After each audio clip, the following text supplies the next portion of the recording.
Welcome to Let's Talk Nutrition. Great to be with you. Thanks for stopping by today. We love it when you show up. I love it when I can show up too. We're having a good time. And we're starting a new week. I hope you had a wonderful weekend. And we're off to, let me tell you, when you look at what we cover over a course of just 1 week, all the content, I was glancing over that over the weekend. I was going back and looking at the past several months, and the content is unbelievable, how much content.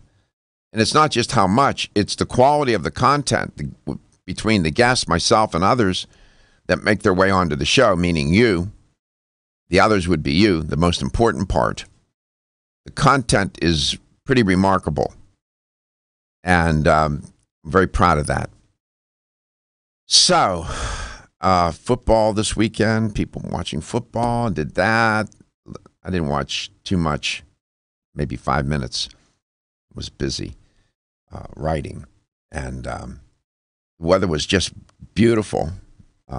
Then at least part of the weekend, I enjoyed it very much, and it's funny how the things that you would take for granted before, you don't take for granted. Once you have a brush with death, I told you, everything changes. It's amazing. The gratitude that you have. And the other morning, I got up, was coming to the studio, and I got out of my car, and the weather, it was just one of those moments. It's just a perfect moment. The weather was, and I said, if I just could put my arms around the weather, it was to embrace it. It was so beautiful. So that's part of wellness and well-being. And that's a critical part of health, wellness, and well-being. So, yeah, just wanted to share that with you. Doesn't have to be all big things that you get involved in, these complicated and highly committed. Just simple things sometimes can make a big difference. Look for the small wins. That may come up today a little bit. I may drop that in as we go along. Dominique Ostrander is my guest today, and we'll chat with her. I know what she wants to talk about. I'll wait until she comes on, and we'll share that. Stephen is here. Stephen, are you feeling better? Yes? He's not well. Picked up a little bug. Gary's here. I'm here. So we were sitting, we were getting ready to come on air. We were talking and just sort of getting ready, getting into the modality. And why don't you share with the audience what you shared with me about your weight loss? And so this weekend I got to spend it with my girlfriend, and we had a weekend together. We went on a motorcycle ride, and we went had a good time. And there was a point where she goes, you physically look different now. And it was one of those things where I was like, well, yeah, I've lost almost 46 pounds. And from January, from when I started here. And she was telling me, she goes, no, you really physically look different. And then I was in the mirror and I was looking at myself, and I wasn't being conceited or anything. And I was like, yeah, I really am now seeing a difference, to the point where I went out and bought a pair of pants that you couldn't have purchased because they was off the rack size, and they are too big now. And I bought a new jacket, and I felt good about myself, and it sort of like dawned on me. We were sitting there talking about how your relationship with food really affects your entire lifestyle. Well, what I said to Gary was, as I was sitting here listening to him, he was telling me about, I was just listening, and I said, you can see now how your relationship, with what impact it has on your life. And you said, it does. You said everything about everything about your life. Everything about your life. From your relationship to your mental stability. How you think about yourself, I sit down to eat now, and I look at what I'm eating, and I make conscientious decisions about what not to eat. That's called conscious eating. And it was kind of interesting because I do the crunch events, and when I'm doing the crunch events, one of the trainers goes, I can't tell you the last time I've had fast food. And I kind of looked at him. This was, when we first started doing these events, I'm like, how do you not know that, right? And now that I'm really doing these decisions and making better decisions and better choices, I can see where, yeah, you can. Yeah. You get separate, and that's a world from which you do want a separation and ultimately a divorce. And the point, when I started working with Gary a year ago, I told him that we're not going to talk about weight loss. We're going to talk about your relationship with food. And we're going to look for small wins.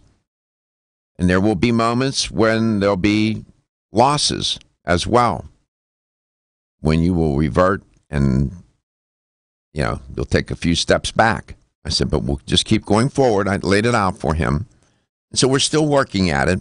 Another 50 pounds to go or so. Yeah. And then if it takes another year, then so be it. But this is legitimate weight loss, and that's how to do it. One step at a time, methodically, using nutritional principles, lifestyle principles. No tricks, no gimmicks, and being realistic. And it can change a person's life. It can change their destiny. It's amazing. The implications of food. And let food be your medicine and medicine your food. You certainly don't want food to be your disease and disease your food. You certainly don't want that. For sure. But it's happening all the time. But you have to learn. You have to learn how to make those decisions, though. And I think that's, like we've always said. It's like learning a language, Greg. It's like learning a language in that when you're a child, you can pick up languages like nobody's business, right? Yes. Right? Same thing with nutrition and food. When you're a child, that entry into the world of food will set the pattern and lay the foundation. And what happened with you, your relationship with food began a long time ago off on the wrong foot. Right. Now, I didn't mean to interrupt you, but go ahead. Well, like I sat down, I have a banjo, and I've always wanted to learn how to play banjo. And I was finally able to actually sit the banjo on my lap. I know that sounds stupid and crazy. Now, that's the point. The things that we take for granted. Now, what you just shared, it's an important moment for you. Right? Right. Because it's a sense of achievement. It's a great metaphor. So I couldn't learn to play the banjo because I was put the damn instrument on your lap. Because I was so fat. Right. I didn't want to say that. I'll let you say it. I don't want to be rude. So the point here is that, yes, food, food, you're supposed to enjoy it. And absolutely. It's to be enjoyed. But boy, oh boy, it can get implicated in such dark ways in a person's life. Well, like I was talking about backwards eating. Most people, when they eat meat, that's the biggest portion on their plate. Right. Now I've gotten to the point where that's the smallest portion on my plate. I was talking with two people over the weekend, and they're interested in buying my home. And I said, we were talking about nutrition in the show and this and that. And I said, well, some people eat meat with their meat. And one of the fellows said to me, that's what I do. I said, really? I said, not a good idea. Eat meat with their meat. Don't want to do that.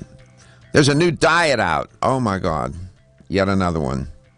It's like just when you think they can't make a new piece of exercise equipment or a new diet, it's called the No Sugar Diet Plan. Oh, my goodness. Come back, I'll talk to you about that. We'll talk a little bit about sugar. It's a not-so-sweet story.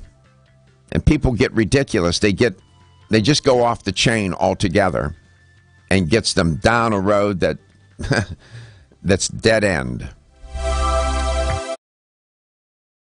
I'm Joy McCarthy, holistic nutritionist, and I expect more from my multivitamin. I've researched many vitamins, and what's truly different about Every Woman's One Daily from New Chapter is that it's fermented with probiotics and whole foods and gentle even on an empty stomach. Every Woman's One Daily helps you feel good every day, giving you immune, energy, and stress support, and nutrients for bone and heart health. You will notice a difference. Every Woman's One Daily recently won the Best Multivitamin Award, and I love that it's non-GMO project verified. Discover the wisdom of nature with New Chapter. Whether you spend your free time on a treadmill, under a car, or in your garden, if your active lifestyle leaves you sore, Body Figure's Inflammaforce may be exactly what you need. Inflammaforce has a natural herb blend that acts as an anti-inflammatory to help maintain healthy joint and mobility support. There are standardized herbs like white willow, boswellia, turmeric, ginger, and devil's claw. The vegetarian capsule promotes easy digestion and a fast-acting dissolve process. Inflammaforce includes a proprietary enzyme herbal blend full of antioxidants and flavonoids that target pain and inflammation throughout the body. Body Vigor's Inflammaforce contains ingredients that support normal, healthy joint flexibility and function, builds healthy tissue, and helps with your recovery process. So if you're tired of sore joints and inflamed muscles, Body Vigor's Inflammaforce is your answer. Purchase Inflammaforce.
All right. There's a new one out. The no sugar diet plan. Oh my goodness. I don't know. Every time I turn around, it's something else.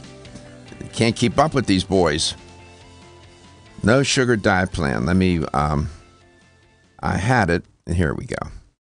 And first of all, when they say no sugar, What are they talking about? Yes, please. I'm gonna probably wear you out on this one when you say no sugar. Okay. Because you know how I am. What are they talking about? What do they mean? No sugar diet. No sugar.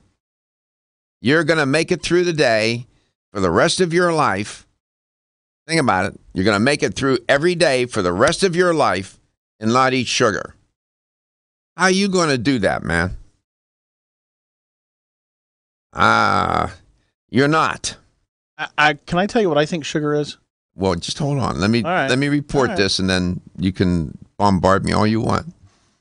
The average adult, we know now, eats far too much sugar. I mean, alert the media, right? Yes. A ton. I'll give you some statistics a little later. My guest is Dominique Ostrander, and I'll get her pulled into this conversation. 200 years ago, I wasn't around then, despite what Gary says. The average, he makes fun of me. The average American ate about 2 pounds of sugar a year. That's not a lot. In 1970, the average amount of sugar consumed per year was 123 pounds. Currently, the average American consumes about 152 pounds of sugar a year. That's equal to 3 pounds or 6 cups of sugar in a week. Think about that. Take 6 cups, measuring cups that cooks use. Put sugar in that cup, and then pour it on the table or whatever. It's a mountain. 6 cups of sugar a week. It's a lot of sugar. 2 of those. One of those? Two. Two of those. Wow. Because a cup is at 8 ounces. Right. So, yeah, it's 2 of those. Astonishing. Nutritionists and dietitians say sugar intake should be about 10% of your calories. Constitute about 10% of your total calories. That's about 13.3 teaspoons of sugar per day. That's on a 2,000 calorie diet. That's even a lot. 13.3 teaspoons of sugar is a lot. The current average per day is 42 and a half teaspoons. For heaven's sake. No wonder we have an obesity epidemic. Now, where does sugar come from? Remember what this new diet plan, I haven't even gotten to the diet plan yet. I'm just sort of laying some foundation. When Dominique comes on, we'll get into it a little bit. She wants to talk about it. She wants to talk about anxiety. This does get me anxious. Drives me crazy. Where does sugar come from? Any number of places with any number of names. Sugar, glucose or something, honey, sorghum syrup, lactose, fruit juice concentrate, high fructose corn syrup.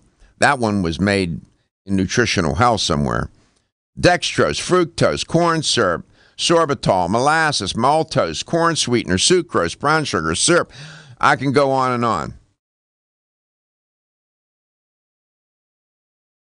Fruit contains sugar. Vegetables contain sugar to some extent. How do you go with a no sugar diet? Are they talking about no added sugar? I get that. Even then, it's hard to make it through the day. No added sugar.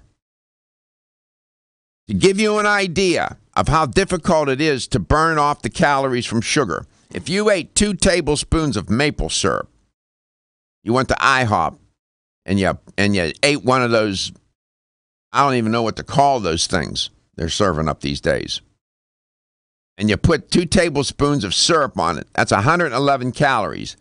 How long would it take you to burn off 111 calories? If you went for a brisk pace, a walk at 3 to 4 miles an hour, 25 minutes. 162 calories, which is 1 12-ounce can of soda. Walking at a brisk pace, 3 to 4 miles per hour, 35 minutes. If you ate a piece of apple pie, like at Thanksgiving, and you know you're going to eat more than one, that's about 340 calories. Doing a walk at 3 to 4 miles an hour, 75 minutes. You'll be sleeping for 75 minutes, but you won't walk. 75 minutes to burn off one piece of apple pie. That's why I keep telling people exercise is one of the worst predictors for weight loss, man.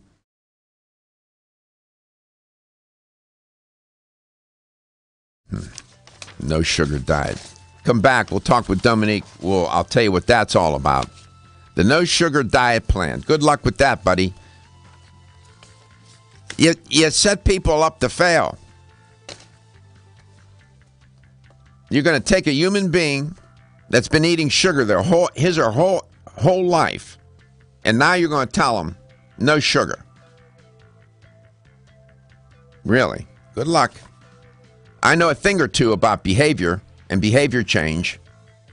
Didn't spend all those years in school for nothing. And if you can do that, if you can pull that off, you can save the world and change it. I don't know how you do it. Dominique Ostrander will be my guest. You are listening to Let's Talk Nutrition, coast to coast and globally.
welcome back. Welcome to Let's Talk Nutrition, wherever and however you may be listening or watching the show, and whatever you may be doing. Dominique Ostrander is my guest. She's been a regular guest on the show for quite a long time, and is an educator for Jarrow Formulas.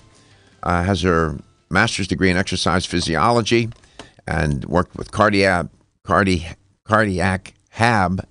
rehab patients. It's easy for me to say, and is just generally all around good person. How about that?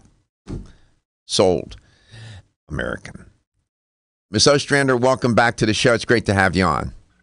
Thank you very much, Dr. Garko. Thank you for those compliments. Oh, it's easy to tell the truth. I don't have to go to confession when you're on the show. Right.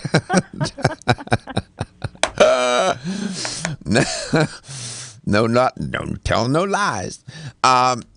You hear my little take on this business. Are you familiar with the no sugar diet plan? Not like okay. formally, no. I mean, right. I can go by what you're like, just the words of it. This fits in with your topic about anxiety today, because this is what does make me anxious. Okay. They say in this article that, and I'm quoting them, not everyone is convinced that the low sugar diet works. No kidding. I'm one of them. For all the health benefits of a no sugar diet, there's also a few things to consider. Serious? Of course there are. One, it's impossible. Literally. I don't know how you do this. And they talk about why you need to cut out sugar because it's, connected to obesity, metabolic syndrome, heart disease, type 2 diabetes, chronic inflammation, blood pressure, cholesterol high, They go on and on. Lose your teeth and whatnot. And here are their recommendations. 8 tips to help cut out sugar. Take it slow. Read the labels. Avoid simple carbs. Avoid artificial sweeteners. They even include stevia, by the way. Don't drink sugar. Focus on whole foods. Plan the meals. And let's see what their other one is. Last one. Spice it up. With all due respect, and I'm being respectful. With all due respect to the people that wrote this, you have a better chance of making these people astronauts.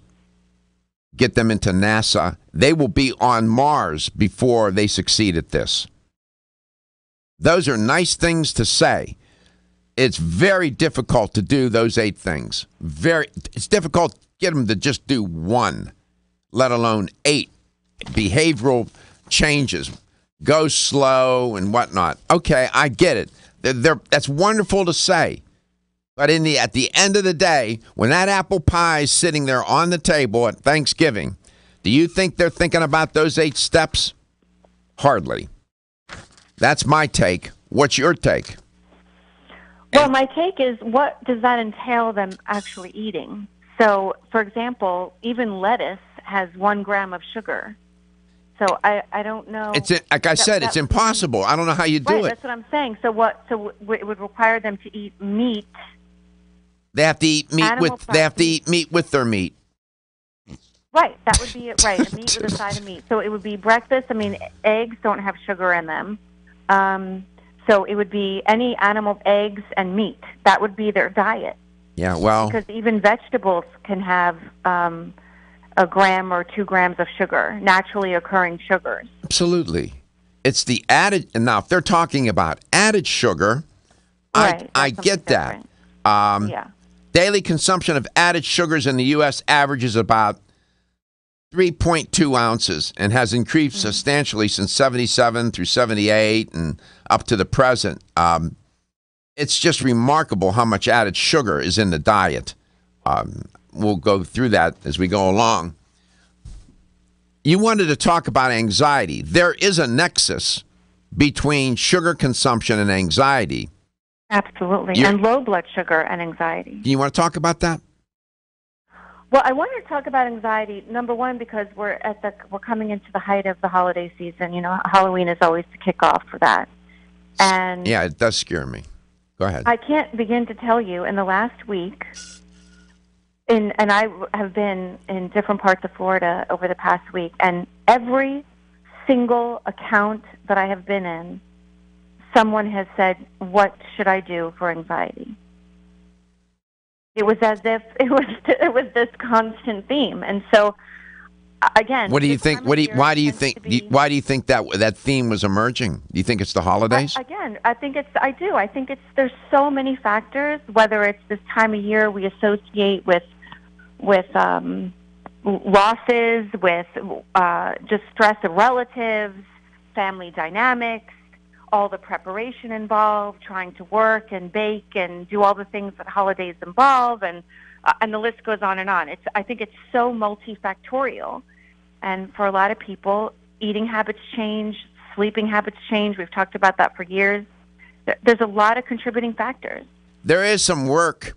There is some research to show a connection between anxiety and the craving for sugar, and then sugar inspiring anxiety, that it's interdependent. We see this a lot in children. Anxiety and sugar, sugar and anxiety, that relationship, it's not linear, it's interdependent. One effect, it's mutual. It's a mutual effect, causal effect.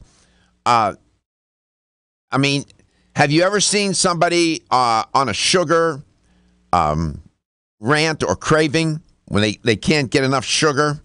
And Gary's shaking his head. Have you ever witnessed that in your clients? Oh, definitely.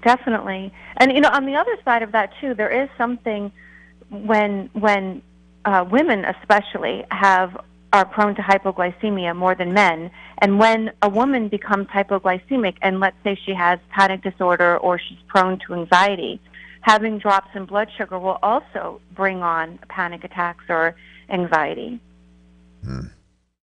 Really? Yes, you should have one of your producers pull up some studies between hypoglycemia and anxiety. There's a lot of them. Hyper, not hypo. Hypo. Low glycemic. Low blood sugar. Low blood sugar. Hypoglycemic and anxiety. Yep. Well, there's a clue in here. There apparently is some connection then between sugar and how our brain works, right? As it turns out, isn't glucose the primary fuel for the brain? Absolutely. There you go. And isn't it true, too, that these processed foods high in sugar, salt, and fat have an addictive quality that work along the same pathways, hedonistic pathways for addiction, whether it's drugs Absolutely. or... Yep, it does. See how this all comes together. The U.S. Department of Agriculture, there is a study they did. You want to know what the headline on their study was? By 2026, the U.S. diet will be 100% sugar. Oh, for heaven's sake.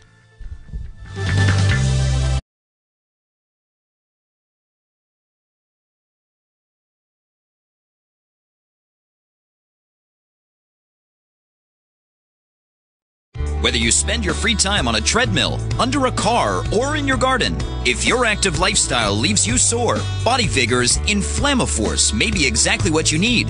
Inflammaforce has a natural herb blend that acts as an anti-inflammatory to help maintain healthy joint and mobility support. There are standardized herbs like white willow, boswellia, turmeric, ginger, and devil's claw.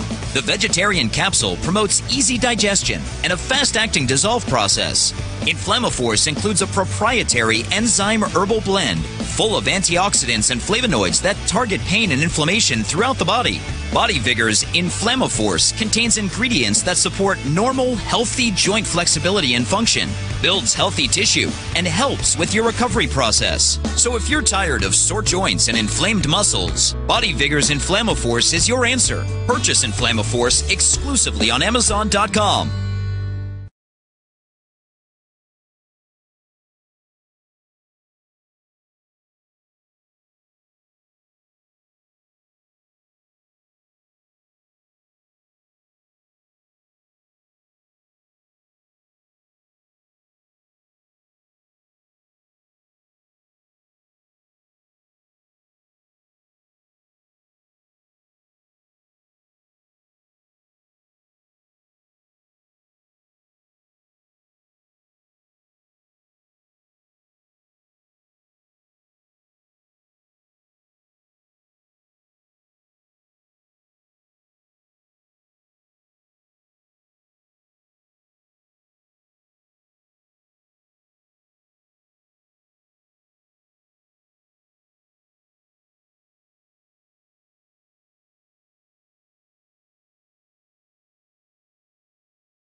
The U.S. diet, this is an understatement, I understand, but the U.S. diet has been dramatically altered since going back 200 years. No doubt. Most of the changes to our food culture can be attributed to the industrialization and commercialization of the American food culture or system, whatever you want to call it. This is not a debate. That's a fact. There is no alternative fact to that.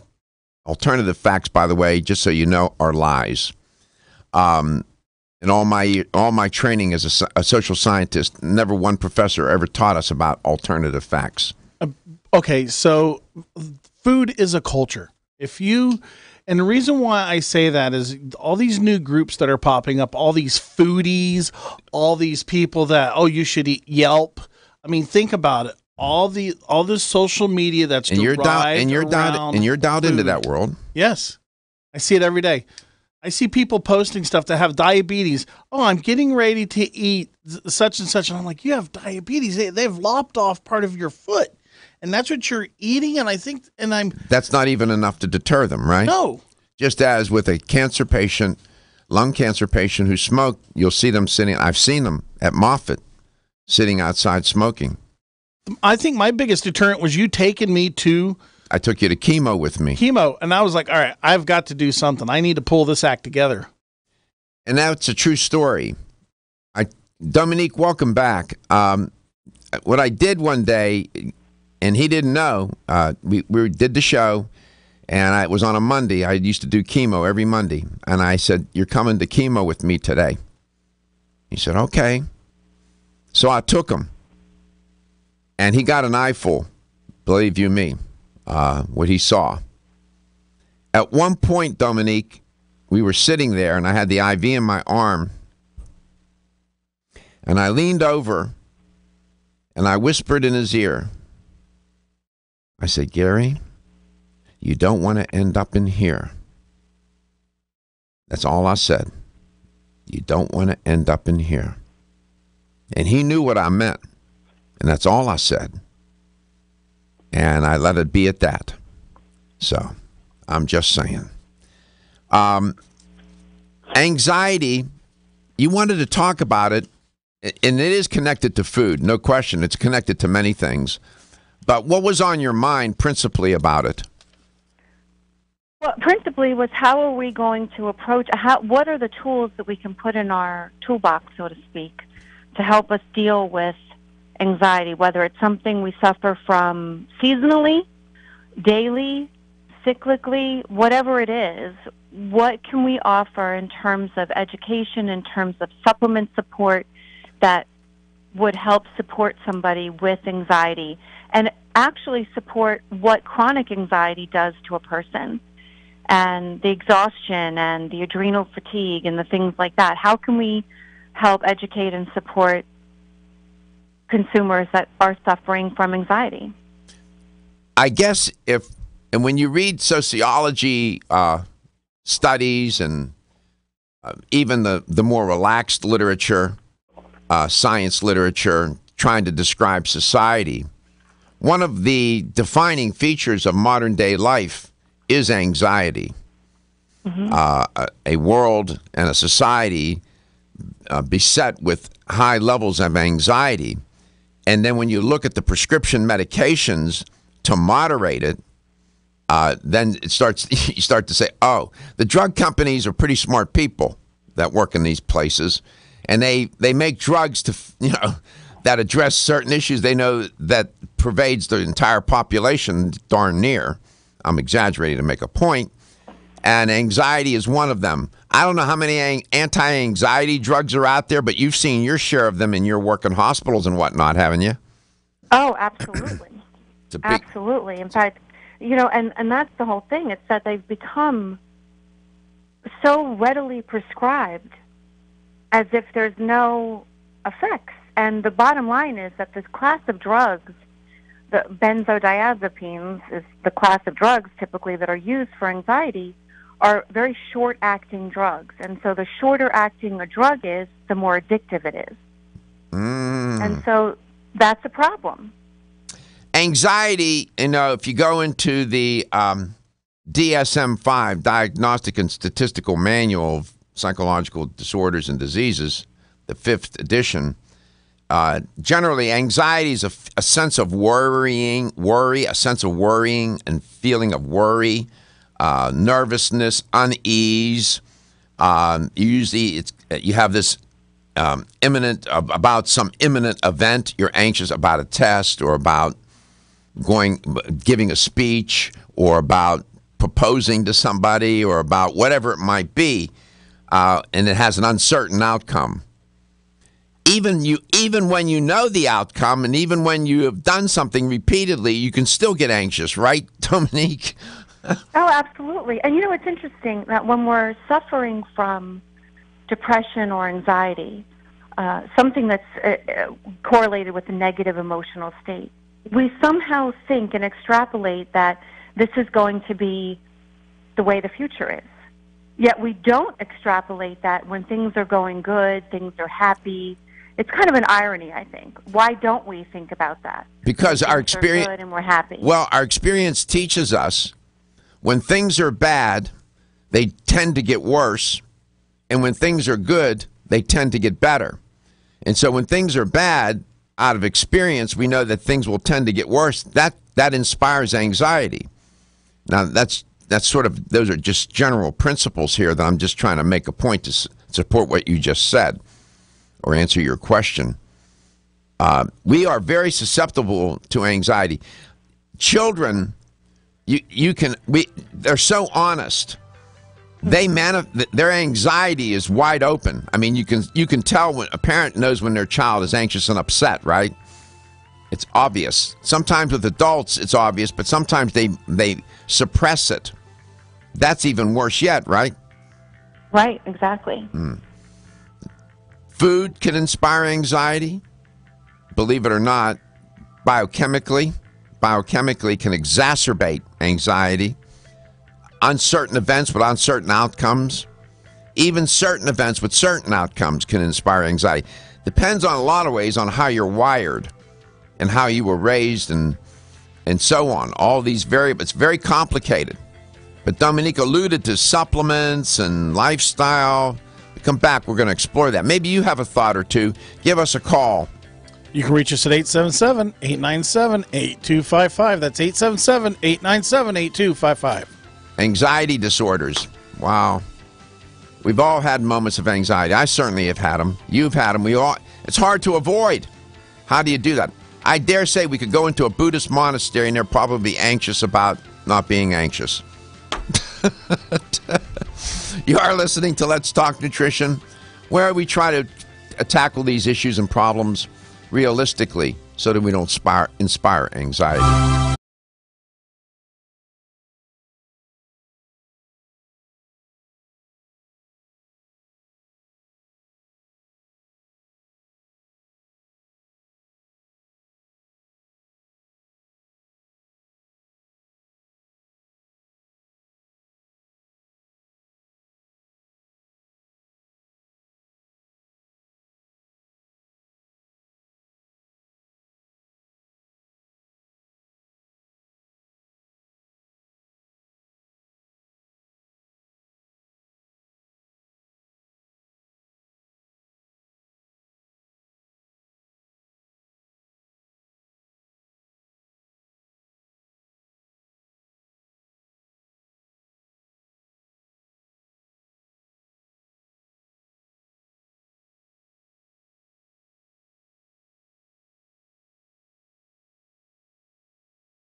Hey, there you are. Are you fighting with that printer down the hall again? I am. That printer down the hall. That critter down the hall. It is a critter. It ain't no printer. How you doing? I'm good. I was actually thinking, because I get the Facebook messages and people can message me on Facebook, and I ask you the questions as they come in. So it's live in case they don't want to call in. And Sure. if they do want to call in, you can call in at 877-897-8255. And we like to take your call even when there's a guest on. But one of the questions that came in, we were talking earlier about anxiety and sugar. Yes. Okay. Does that have to do with an effect of blood pressure? It certainly can affect blood pressure. Anxiety will raise blood pressure levels, and high blood pressure can cause people to be anxious because they worry, especially if they know how damaging high blood pressure is. So again, it's interdependent. There's something, the questions that people ask they seem simple, but they're insightful because they get to the essence of human nature sometimes. Right. It turns out anxiety disorders represent one of the major groups of disorders in psychiatry. Right. It's one of the major groups. I have a friend that suffers from agoraphobia, so yeah, I know. All right. And in the DSM-5, that's the Diagnostic and Statistical Manual for people in the mental health field. This business of anxiety is a big deal. And over time, the way they've characterized it and categorized it has changed. And with respect to the DSM-5 on anxiety disorders, does not include obsessive-compulsive disorder. Instead, it's placed in a new chapter entitled Obsessive-compulsive and Related Disorders. And anxiety disorders, that chapter does, in the new DSM-5, does not appear as trauma or stress-related disorders, according to what I'm reading about it. Now, what does that all mean? It means that this is a big deal in the world of psychology, psychiatry, because it's at one of the elements that seems to be at the nature of human nature and what we're susceptible to. And thanks to my guest today, Dominique Ostrander, she wanted to talk about it, and I'm glad she did. I'm glad she wants to. Dominique, welcome back to the show. It's great to have you on. Thank you, Dr. In your work, obsessive-compulsive and related disorders, that anxiety gets thrown in with that sometimes too, doesn't it? Right. And so actually from somebody who suffers from OCD, I can speak firsthand. Okay. I'm sorry. I didn't mean to do that. If you don't no, want... that's okay. No, I'm it is something that I've suffered with and dealt with since I was a kid. Actually, I was about 8 years old when it really started showing up. And so I've dealt with it my whole life, and I've learned different coping mechanisms over time because I was one of those people that refused to be on medication after doing all kinds of research and knowing that that obsessive-compulsive disorder was very responsive to behavioral type of therapy. And that was a route that I wanted to go, and I didn't want to be on medication in any form. And regardless of the terrible anxiety that I suffered as a result. So one of the things people don't understand about OCD is that obsessive deals with the thoughts and compulsive deals with the behaviors. So obsessive-compulsive. Obsessive regarding your psychological life. Correct. Compulsive dealing with your behavioral life. Correct, exactly. So, and people often mistake, they sort of interchange those terms, but it literally, that's how it applies. And so, and we've talked about this on the air before, and if you can imagine a triangle, so on one point of the triangle is behavior, one point on the triangle is feelings, and then the other point on the triangle is thoughts. So at any point that you intervene on this triangle, whether it's through behavioral therapy, whether it's through changing the way you feel, you will ultimately affect the other two. You'll affect the behavior and then your thoughts or wherever you intervene. And so that was always my model of how I was going to deal with my OCD. And, during stressful times, it definitely gets worse. My husband can attest to this, which, speaking of husband, today is his birthday. I wanted to give him a big shout-out on his Greg, 47th birthday. Oh, tell him his first name. Doug. Happy birthday, Doug. Douglas. My man. He's such a nice guy. Isn't he? Tell me, where does anxiety get wedged in between obsessive and compulsive? Great question. So the anxiety comes from the obsessive thoughts, the thoughts themselves. We know that what you think has a response in the body, right? So if you're thinking a thought, whatever it might be, wherever you're obsessed. Let's say that you're obsessing about your high blood pressure. Okay, then clearly that's going to create an adrenal response. You have to think about the physiology that happens too when you're having an obsessive thought pattern. So you're actually having a fight or flight response. You're having an adrenal response. And then on the other side of that, the more fit you are, physically fit now, the less adrenal response you have, the less stress hormone response you have. So it pays for anybody out there that suffers from anxiety to be really cardiovascularly fit. That's interesting. Because you don't excrete the same levels of stress hormones that somebody who's unfit does.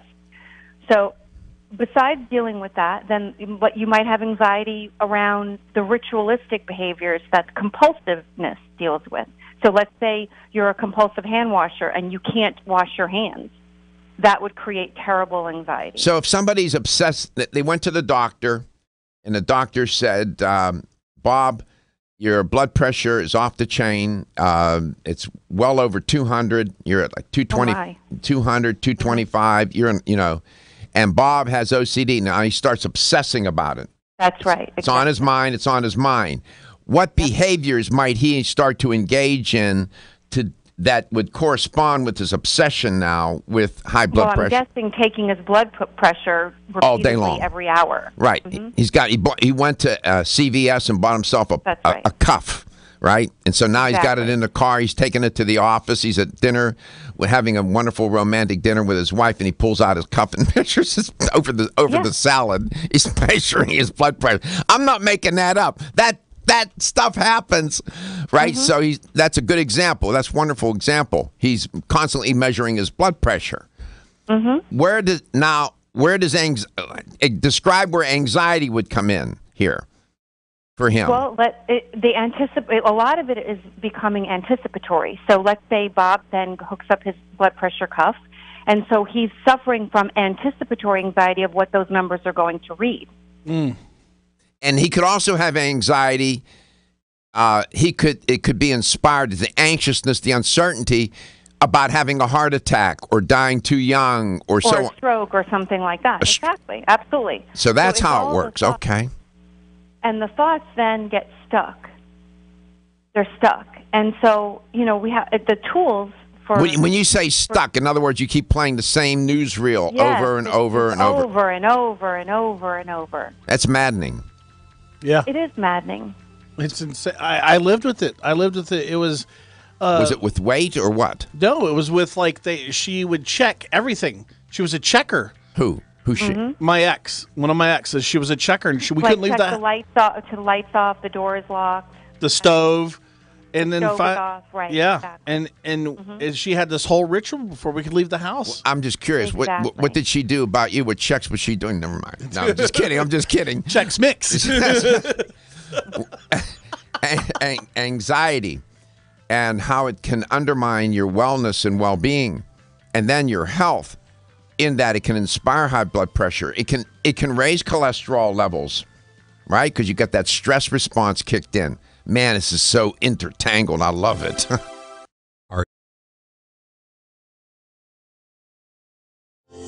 Almost 52% of men experience erectile dysfunction and benign prostatic hyperplasia. If you've had challenges with virility, sexual health, or low energy, Body Vigor's Alpha Extension may be the answer for you. Body Vigor's Alpha Extension can help revitalize your alpha male and extend your love. Our formula is one of the highest quality nutraceuticals available, formulated to support the processes involved in promoting a healthy male sex drive, energy, and stamina. Alpha Extension has 2 powerful herbal blends, Virilomax, which focuses on male sexual health, and T-Pump Activator, which helps balance your testosterone levels. Revitalize your alpha male with Body Vigor's Alpha Extension, exclusively available on Amazon.com.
According to the Anxiety and Depression Association of America, ADAA, general anxiety disorder, GAD, is characterized by persistent and excessive worry about a number of different things. You know, everything from health, family, work, finances, and so on.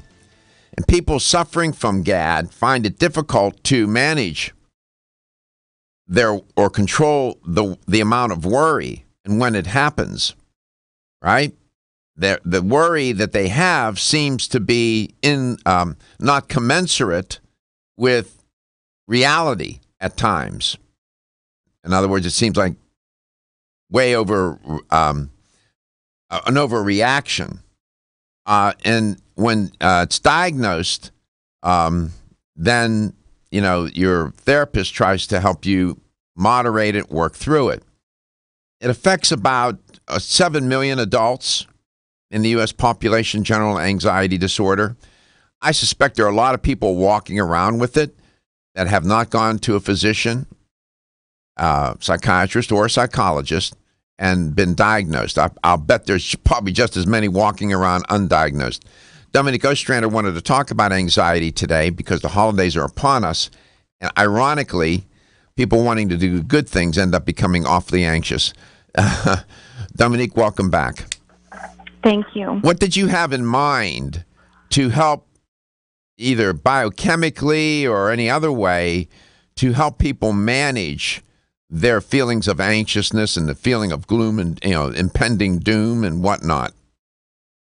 Well, I don't necessarily, again, let's go back to the triangle. So at any point that you affect behavior, thoughts, and feelings, at any point that you intervene, you have the opportunity, statistically, to affect the other two. I mean, that's generally what happens.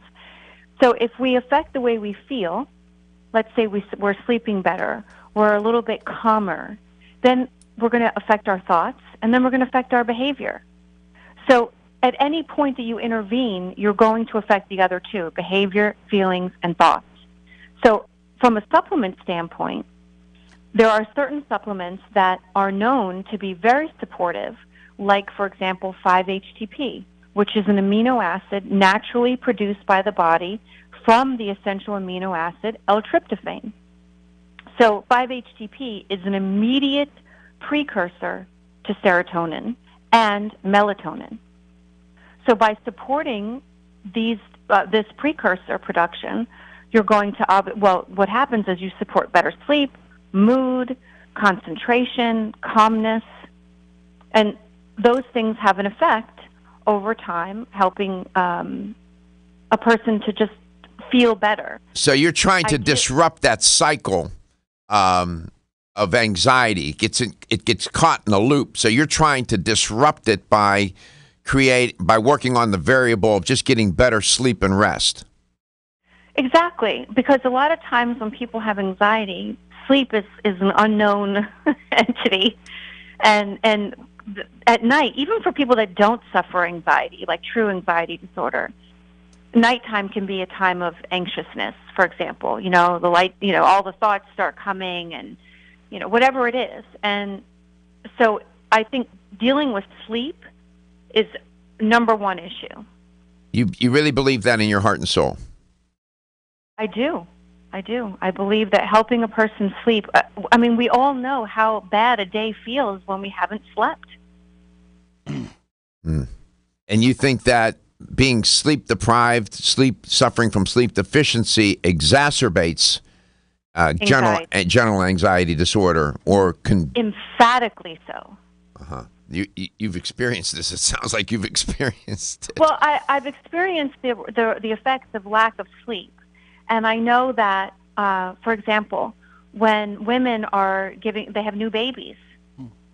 So the worst time, oftentimes, for people women in particular that suffer anxiety, is when they're not getting enough sleep because they have a brand new baby in the house and they're up nursing and things like that. And if they're already suffering from anxiety, that could be a horrible time for them. As a matter of fact, to your point, there is more than a little bit of literature that as a precursor of serotonin, 5-HTP is used in therapeutically to treat people who have serotonin deficiency so that they can treat depression, fibromyalgia, headaches, anxiety, PMS, and attention deficit disorder, sleep disorders, addictive behaviors. That compound is used in a lot of different mental health contexts here, isn't it? Absolutely. Absolutely. And actually, 5-HTP helps those that are dieting also. So tryptophan supplements have have demonstrated benefits for supporting serotonin levels and mood in specific instances like PMS, seasonal changes, and also when a person is dieting. So 5-HTP, the progression is 5-HTP is a precursor to serotonin, and serotonin is a precursor to melatonin, right?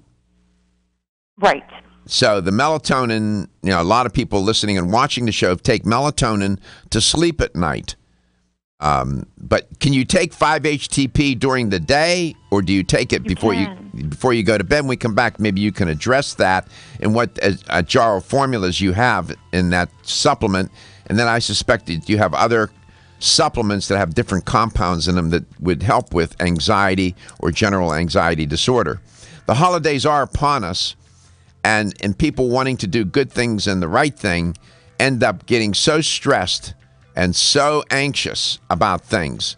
Well, is the dinner going to turn out right? Is there going to be an argument at Thanksgiving dinner between Uncle Bob and Grandpa? Is what's going to go on? All these, right? And you need a drink. That's why they're drinking during the holidays. I'm just kidding.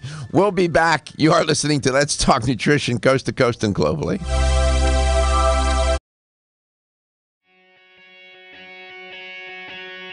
Women who are pregnant or planning to have a child have specific nutritional needs. Maintaining optimal nutritional intake is important for mother and baby. Body Vigor's Preferred Prenatal can help mother and baby receive the appropriate building blocks for growth, development, and healthy function. The Preferred Prenatal formula provides essential vitamins and minerals, along with added support ingredients such as folic acid and DHA. Preferred Prenatal also incorporates a bonus herbal blend to help the mom-to-be with the uncomfortable side effects of pregnancy, like nausea, vomiting, mood swings, and uterine health. Support a healthy pregnancy for you and your baby with Preferred Prenatal, exclusively on Amazon.com.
Anxiety. Well, who hasn't suffered from that? Everybody, including myself. Anxious about exams, anxious about the birth of a child, anxious about your income tax, anxious about being anxious.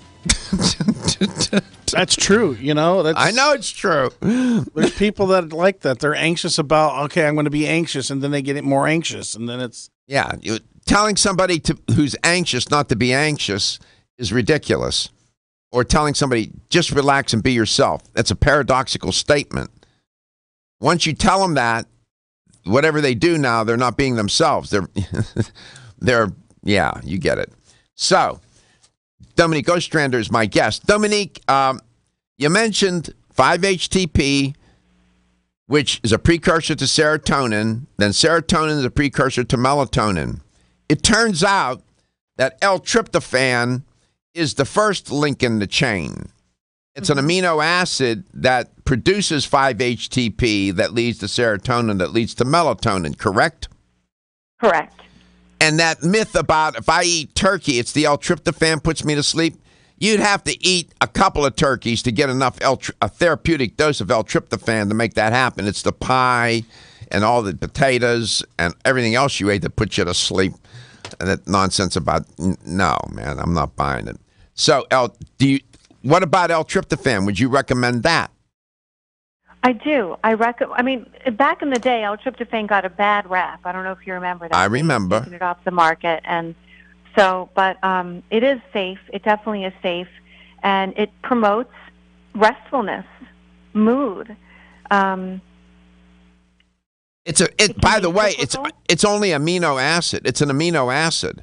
Exactly. It's not some exotic compound that's going to kill you. Make you drowsy behind the wheel or anything. Can't operate heavy machinery. I mean, it's nothing like that. Shouldn't date on L-tryptophan. No, I'm just kidding. Right. I make fun of relationships because I don't have any. I'm self-deprecation. I don't know. So what are you recommending here? What do you have at Jarrow Formulas for people that would help with some anxiety? So I really like theanine. I think theanine is one of those things. Theanine, again, it's a rare amino acid, and it affects neurotransmitters that support cognitive function, liver, and nerve health.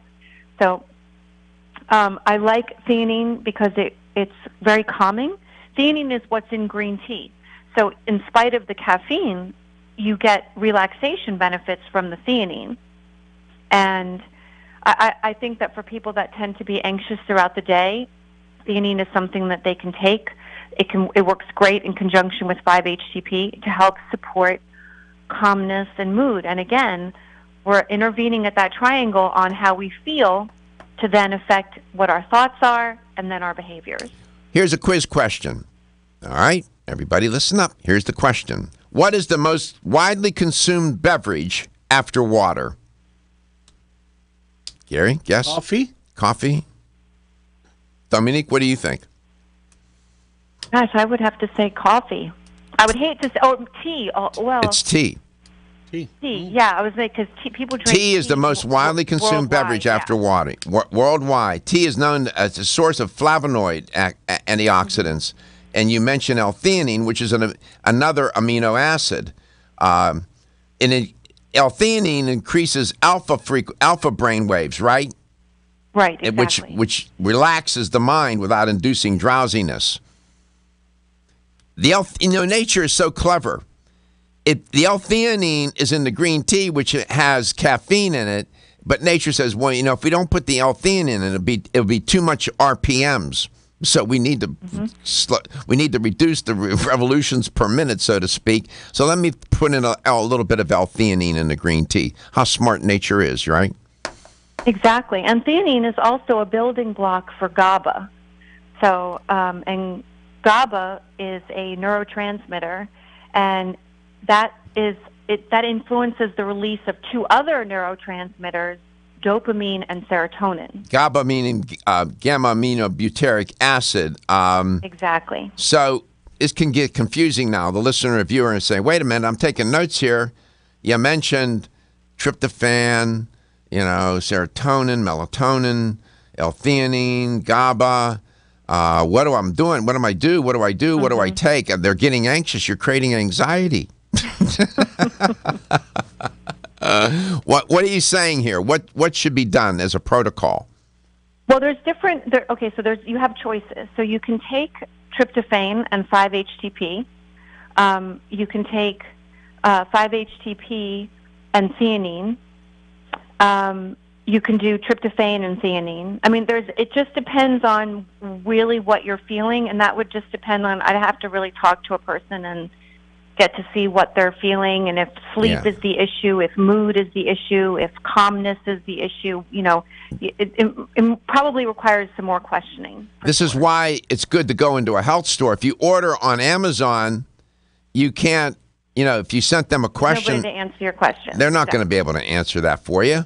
That's why you should buy your supplements in a health store so you could go talk to somebody. Not where you buy your garden equipment. Right, like I keep saying, quit buying your 5-HTP where you buy your John Deere tractor. Stop that, please. Let's go to Tampa. Gary, that's a little reference for Gary. He likes tractors. Gary's the only person I know that has a mule for a pet. Her name is Molly. He has. I'm kidding. I kid you not. He has a mule named Molly the mule. And it doesn't like me. And the mule doesn't like him. She rejects him in ways I can't even repeat on the air. Let's go to Tampa, Florida. If you only I could tell it. David, welcome to the show. It's great to have you on. Yeah, I got a question. Where does acetyltyrosine and the other amino called, with his long name, starts with a PH, LPH, phenomenal. Not theanine. It's the L. Yeah, I know what you're saying. Go ahead. So the one amino acid was what? L what? L-tyrosine, acetyltyrosine. Yes. And the other one was right before. They say one begets the other. Phenylalanine. Yes. Is that the one you're talking about? Yes. Yes. L-tyrosine and L-phenylalanine, David, go together, it turns out. How did you come upon this? What prompts your question? What do you want to know? Well, I heard that they beget serotonin way down on the list. I just don't know where HTP and L. Okay. I know what tryptophan does somewhere, but okay, good enough, fair enough. By the way, how are you doing, David? All right, depending on my mood, that's what I'm calling. There you go. Are you feeling a little bit ill-tempered? Are you in a good mood? Well, right now I got a dog in the car throat in my back seat. Oh, so you got a little anxiety going on? Yeah. All right, I'm sorry. Well, do your best, and we'll try to answer your question when we come back, and I'll have the LT on help. Always nice to hear your voice, anxious or not. Life. This show's about life. He's in his car, dog's throwing up in the back seat. He's in traffic. Yeah, I get it. Let's talk nutrition. Yeah, it's a health talk show, but it's a show about life.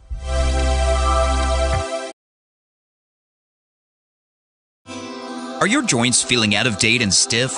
Is that old sports injury flaring up? Is your body aching from the daily wear and tear at work? Body Vigor's Joint Ready keeps you at the ready for any joint pain that gets out of line. Unfortunately, as we age, joint pain becomes more common. Body Vigor's Joint Ready can help provide relief so you can continue to go about your day. Our formula contains sulfated forms of glucosamine and chondroitin. Studies show that these sulfated forms are more effective than regular glucosamine bound to hydrochloride. Joint Ready promotes a healthy inflammatory response, facilitates cartilage synthesis, and provides additional antioxidants. Keep your joints at the ready with Body Vigor's Joint Ready, exclusively on Amazon.com.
LTN health question of the day.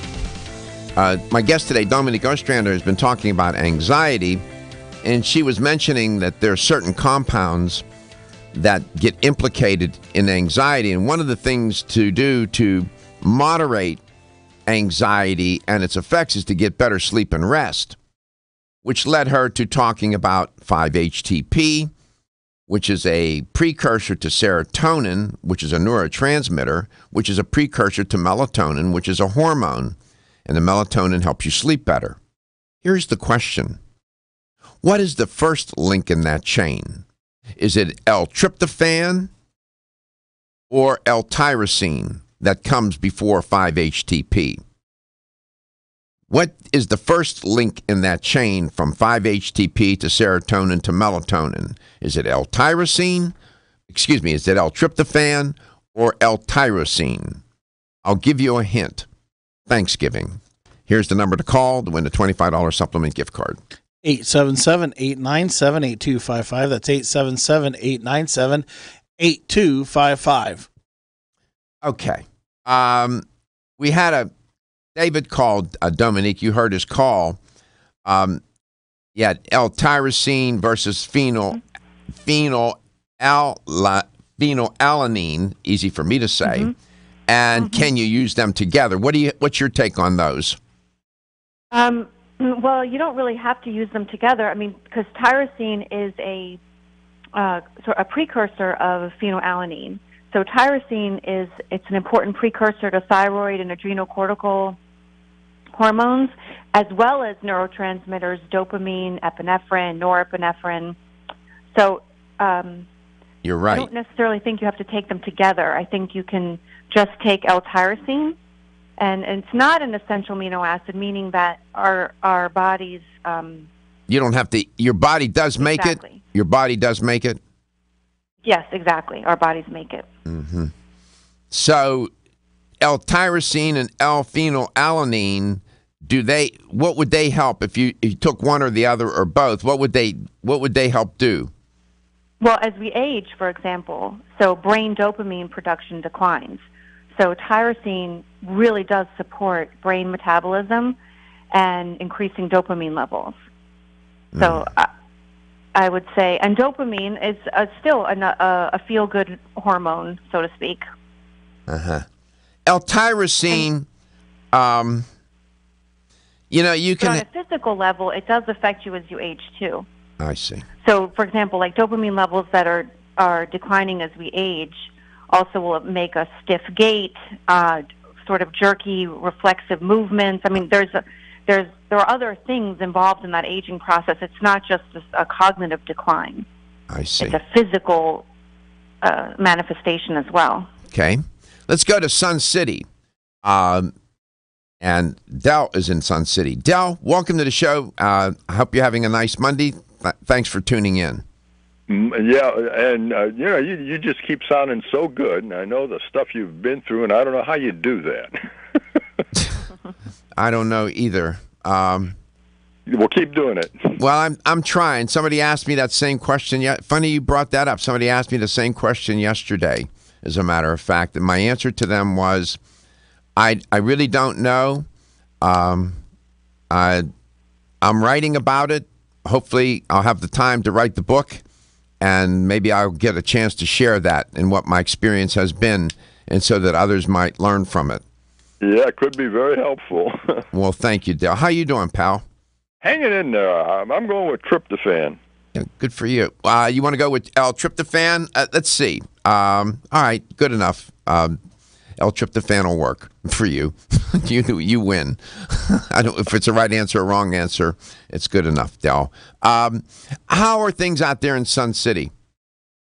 Well, we all have pretty much in the same state of life, and so it's kind of calm. There's you don't have all of this excitement of youngsters running around, and we're, like I said, we're all in the same stage of life, so the competition is very low. So is that Sun City's a retirement? Anxiety. Is Sun City a retirement community? It is. Mm-hmm. Is it a nice place to live? If I ever had to leave here, I would look for something very much like this. We've got, if you're not doing something, it's because you don't want to. I see. We've got over 150 clubs. There's just so much to do here. Laps, you can do laps. Just plenty to do. Are there nice people that live in that community, generally? Very, very, very helpful. You watch out for your neighbors.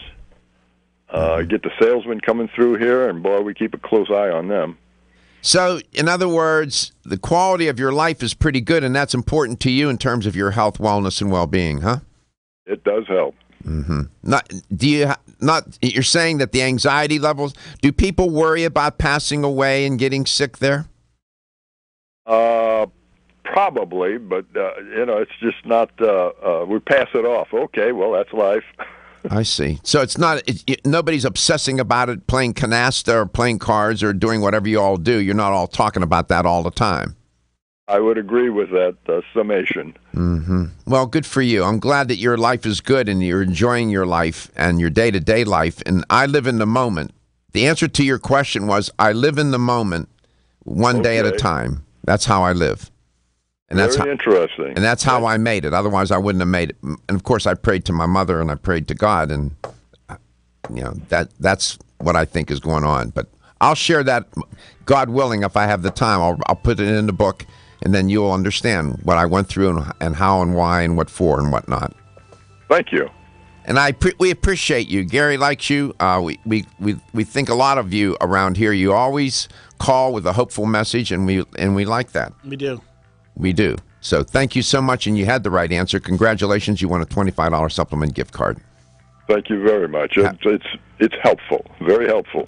Whatever we can do to help you, we're happy to do it. Thank you so much. See, Dominique, that's why I do the show. What a nice man, right? Yeah, very nice. He sounds sort of like newscaster, radio. Oh, he has great voice, man. Oh, He's he got does. good pipes. He Great does. voice. That guy's a great voice. Yeah. Well, we appreciate your contribution. You were really on today. You were all the cylinders were hitting for you today. You did a good job as always, but Thank you. You were especially good today. Thanks so much for talking about it. 5-8. Go ahead. Run down that list real quick. 5-HTP, L-theanine, tryptophan, GABA, all part of Jarrow Formula's supplement line. Yeah. Visit Jarrow.com. Sold in fine health stores throughout the United States. Your health is your wealth, and your health is the wealth of those that care about enough of you.